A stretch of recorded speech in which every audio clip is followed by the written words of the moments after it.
भाइयों और बहनों, एक बात बताओ। 26 जनवरी आती है, झंडा फहराता है, छुट्टी मिलती है, लेकिन क्या कभी सोचा है कि आखिर ये दिन इतना खास क्यों है? आज मैं आपको किताबों वाली भाषा में नहीं, दिल की भाषा में बताने वाला हूं। देखो, भारत 15 अगस्त 1947 को आजाद तो हो गया था, अंग्रेज चले गए थे, लेकिन एक बड़ा सवाल खड़ा था। अब देश चलेगा कैसे? कानून कौन बनाएगा? फैसले कौन लेगा? राष्ट्रपति कौन होगा? प्रधानमंत्री कौन होगा? अंग्रेजों ने भी साफ कहा था, हम जा तो रहे हैं, लेकिन जब तक तुम्हारा अपना संविधान नहीं बनेगा, तब तक देश सही तरीके से नहीं चल पाएगा। यानी आजादी मिलना एक बात थी, लेकिन खुद को चलाने की ताकत वो दूसरी बात थी।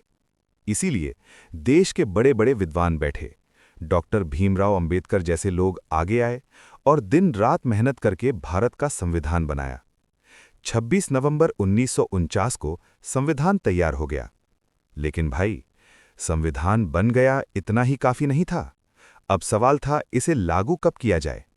तब हमारे नेताओं ने कहा, एक ऐसी तारीख होनी चाहिए जो भारत के संकल्प को दिखाए, और इसी वजह से चुनी गई 26 जनवरी 1950।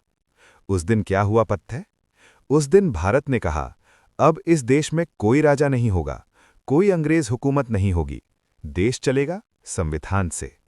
उसी दिन भारत को मिला अपना राष्ट्रपति, अपना प्रधानमंत्री और जनता की चुनी हुई सरकार। अब फैसले दिल्ली में किसी विदेशी के नहीं, हमारे अपने लोगों के हाथ में थे। लेकिन भाई, 26 जनवरी की कहानी यहीं से शुरू नहीं होती। साल 1930 में इसी दिन लाहौर में पूर्ण स्वराज की घोषणा हुई थी। पहली बार तिरंगा लहराया गया और अंग्रेजों को साफ संदेश दिया गया, भारत अब आधी आज़ादी नहीं चाहता, पूरी आज़ादी चाहता है। इसी याद में, इसी सम्मान में संविधान लागू करने के लिए भी 26 जनवरी को ही चुना गया।